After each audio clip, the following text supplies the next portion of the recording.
passed my state board exam. For the practical, I'm gonna be 100 with y'all.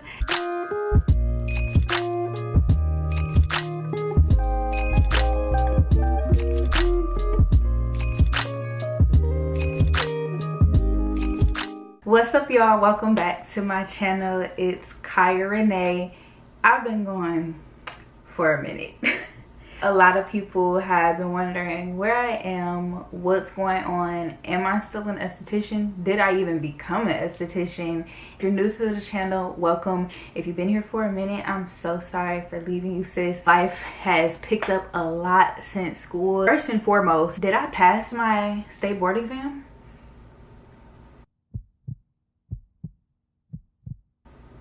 Duh. I am a licensed esthetician. I graduated from Douglas J May 7th, and then I didn't end up taking my first part of my state board exam until June. And then I took the second part of my state board exam in August, and I also became licensed in August. So the entire process for me was fairly quick. I just really wanted this video to feel like, you know, me talking to the homegirls, telling y'all where I'm at.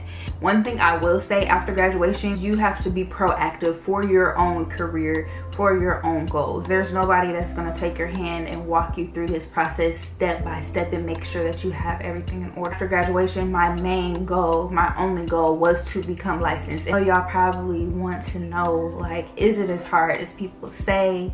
You know, what's your chances of passing on the first time? What should you study? In this big video, kind of like an overview of where I'm at, I'm gonna give you the short answer to a lot of that, and then in a later video I'll really go into depth about how I passed, and I'm literally going to show you how I did it. It's no catch to it, it's no formula. It's really just applying yourself and being head in your books and just studying. Honestly, y'all, I ain't been on camera in a minute. Like, it feels weird, not gonna lie. I passed both parts of my state board exam on the first try, and I will have to accredit all of that to not only good teaching from my instructors at Aveda, but just who I am as a person and how I wanted to approach the beginning of my career. I took theory first because it takes a little bit more energy. It's something I feel like you actually have to devote time to a little bit more. You have to apply yourself, you have to know what to study. I downloaded an app called Aesthetics. I think I paid $10 a month to do the little quizzes and things. Then after that, I went on YouTube, and there's a lot of free exams. So y'all, lean on the resources that you have that are free. Don't, you know, you can pay for stuff, but YouTube is a great platform that has so many people who walk this journey already. Don't try to reinvent the wheel. Don't try to come up with creative ways to study. Don't try to make a Quizlet on your own. Go on YouTube, go on Quizlet and type in aesthetics theory. There's tons of practice exams. I chose one that seemed pretty credible, and I knew that it was a good source to study from because a lot of the questions she was asking were questions that I've seen on, you know, either my books or the aesthetics app. I studied those over and over and over and over and over. A lot of this stuff is just committing it to memory. Yes, you do have to understand it, but you need to also commit it to memory. So the only way you can do that is by doing it over and over and over. Repetition is key. That's with anything in life, but especially for studying for a written type of application, you have to do it over and over. For the practical, I'm gonna be 100 with y'all. It's easy if you study. I had a couple people DMing me throughout the process of me letting everybody know I passed, asking like, is it hard? Is it hard? It's not hard if you study. This video is not gonna be one where I go super far into it, but I promise y'all, I will show you how to pass the right way. No BS. There's a couple different options you have when you first graduate. You can go work for somebody else, you can start your own business, or you can continue education. So So while I was in school, if y'all remember, I told you I was working the front desk for a wax center. After I graduated, I quit working at the wax center and I went back to, you know, doing my regular school, doing my regular job. But in the meantime, I started my business, my waxing business. This is the same room I was recording a lot of my beginning aesthetics videos, but the room has changed a lot. Y'all haven't even seen the room, and I do plan on showing you very, very soon, because it honestly, this is like the definition, the epitome of humble beginnings. When I come into this room, it honestly is like my happy place, because I started all of this in this room. So it's just, every time I come in here, it's just a reminder of, you know, where I started and also where I want to go. To my surprise, my business is doing very, very well. I invested a lot of money into this room. My family helped invest a lot of money into this room to make it the best that it can be, to maximize the space. And I'm really proud of that, because I graduated May 7th and I believe I took my very first client, wax client, like in here on May 8th or May 9th.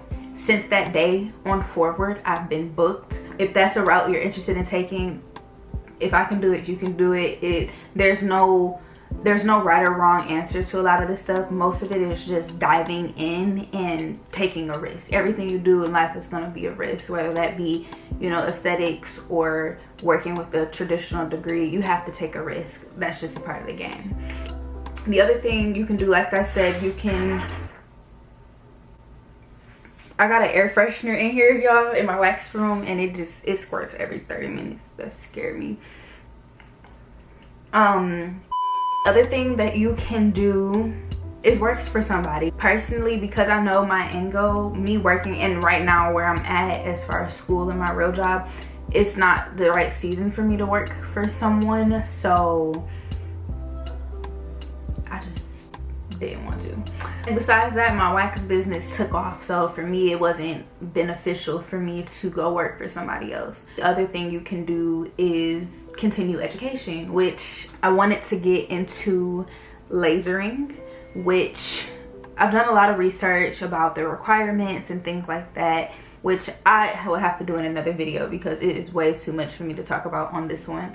But I'm also considering applying to a nursing program to get my BS in, and I'll be a registered nurse.